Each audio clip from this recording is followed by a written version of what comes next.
football. It's personal between me and you, and I'm going to do you some serious harm, you big stiff idiot. The Untouchable True School Sports Empire proudly presents something the boxing game's missing. Hey, what's going on? It's your boy BT. I came here to talk some boxing with the thousands of True School Sports subscribers. All right, so I haven't really been talking about Naoya Inoue as much since the Stephen Fulton fight because there hasn't been a whole lot to talk about. Right now, we're kind of in the we're waiting to see what's going to happen with him and Marlon Tapales, if they're going to announce the fight soon, because that's the rumored next fight for him versus Marlon Tapales for undisputed at 122. They've even said he might do it at the Tokyo Dome, which I think would be absolutely crazy. It'd be a spectacle over there in Japan. But what I wanted to speak about in this particular video when it comes to the monster is the fights in the next weight class at featherweight. The two fights that I think are the most realistic for him, and how I think he matches up both of those fighters. And I wanted to talk about that in advance, way before he gets to featherweight, right? So those two fighters are none other than the WBO champion Robeisy Ramirez and the IBF champion Venado Lopez. Now, both of them are fantastic fighters. Obviously, they wouldn't be champions if they weren't fantastic fighters. It's very hard to become champion in boxing. I think Inoue matches up well with both of them. I mean, Inoue is Inoue. He matches up well with just about anybody you can think of in the world. But we'll start with Robeisy Ramirez. Let's talk about that style matchup, because when and if they do fight at 126, because that's an easy fight to make. You know, Inoue is a Ohashi promotion / top-ranked fighter. Robeisy Ramirez is a top-ranked fighter. So that's probably going to be his first. If Robeisy still has a belt by the time he gets to featherweight, that's probably going to be his first fight. Robeisy Ramirez has done an amazing job since losing his pro debut of adjusting his style to the pros.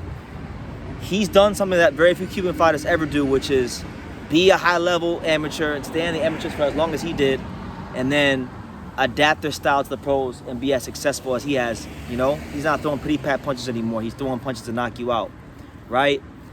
I think he's got the boxing skills to match Inoue.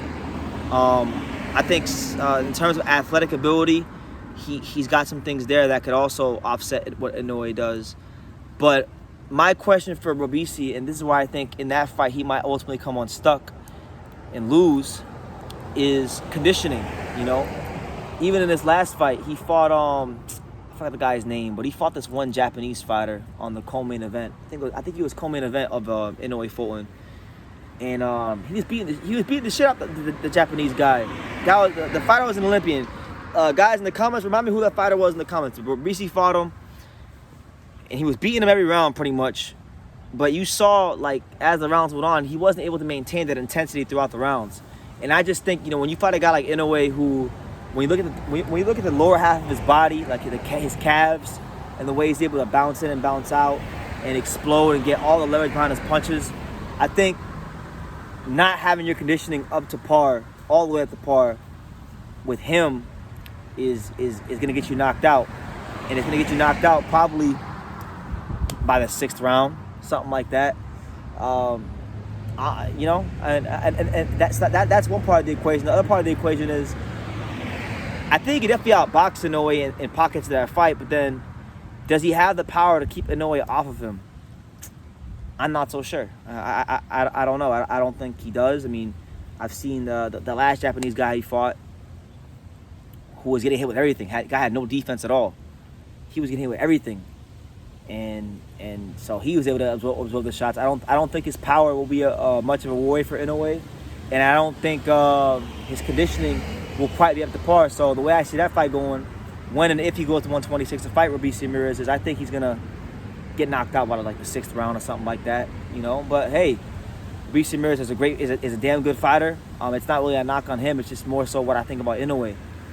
And then as far as Venado Lopez, that's a very interesting fight, because with Venado, right? Venado's a Mexican fighter. He's got like a gunslinging Mexican type of style. He's gonna throw punches from the floor and overhands from the ceiling, you know, type style. His conditioning is pretty good. He can crack. My thing with him is he's got the opposite problem with Robeisy. So like he has the power and he's got the conditioning. My problem with him in that fight, or my concern for him, I should say, is going to be his conditioning. You know, like or not his conditioning, his defense, I should say. Will his defense be up to par enough to not get hit by the Inoue straight right hand or the left hook? Because, you know, with him being so unorthodox as a fighter and throwing punches from weird angles and, you know, sometimes throwing your uppercut from too far out, because he's had that problem a couple times in his fights. He'll throw his uppercut from way too far out. And for those of you who know anything about boxing, when you're fighting, it don't matter if you're orthodox or southpaw. The one punch you don't want to throw from too far out and miss is your uppercut. Because if me and you are boxing, right, and I throw my uppercut from way out here and you're way over there, then I'm like this. I'm doing this and I'm missing, right? I'm overextending, and that's leaving me out of position. And that normally will line up the fighter for a straight right hand down the middle. And that's the kind of problem I feel Venado will have in the fight with Inoue.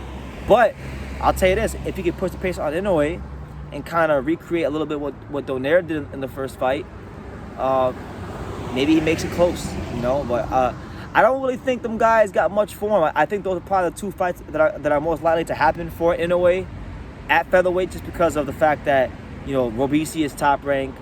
Venado is what Matchroom. I don't think they have a problem working that fight out, because Inoue has fought Matchroom fighters in the past. And right now, Inoue is such a big name around these weights that, you know, it's kind of like similar to what Canelo's got going on. You know, he won't have a problem making a fight with anybody, because the kind of money he generates will, you know, kind of cut through all the political bullshit that happens in boxing, right? Every fighter will be willing to take that payday. So, that being said, I think he beats those guys pretty soundly. I wish those guys the best. You know, Venado just came off a good win against Joel Gonzalez, in which some people thought maybe he might have lost. As far as Robeisy, Robeisy is going to have to get to another level of that fight. I thought Robeisy has a talent. He's got the talent to match Inoue. It's just, you know, can he get his conditioning up to par? Is he willing to go to places in training camp and in the ring he's never gone to before? Because that's what's going to take to be competitive against Inoue, let alone win and beat him. Because that's the level he's operating at right now. I've been saying that for a while. You know, right now, of the current landscape at featherweight, the guy I'll get the best shot to win is Otabek Holmatov. I think Otabek Holmatov has the perfect blend of punching power, size, amateur experience to beat Inoue. So I give him the best chance of all the guys at featherweight right now. But the two guys probably gonna fight. That's my take on Inoue versus Venado and Inoue versus Robeisy. So y'all can give me yours down below. Do any of you guys out there disagree with me? Do you guys think I'm tripping? Because, you know, I don't want to sound like I'm downing Venado or Robeisy. They're good fighters. They're good champions. But Naoya Inoue is pound for pound. He's all-time great caliber type of fighter. So it's gonna take something all-time great to beat him, you know. But you guys let me know what you think in the comments down below. What do you think? Leave your comments down below. Make sure you guys take the time to subscribe. Like I say every single one of these videos, you can love me or you can hate me, but I'm just a kid from Daniel. So until next time, take care, guys. Thank you for watching another video on the untouchable True School Sports Empire. We're here at the Hatanaka Boxing Gym in Nagoya, Japan. And for more great videos just like this one, make sure you guys click right here.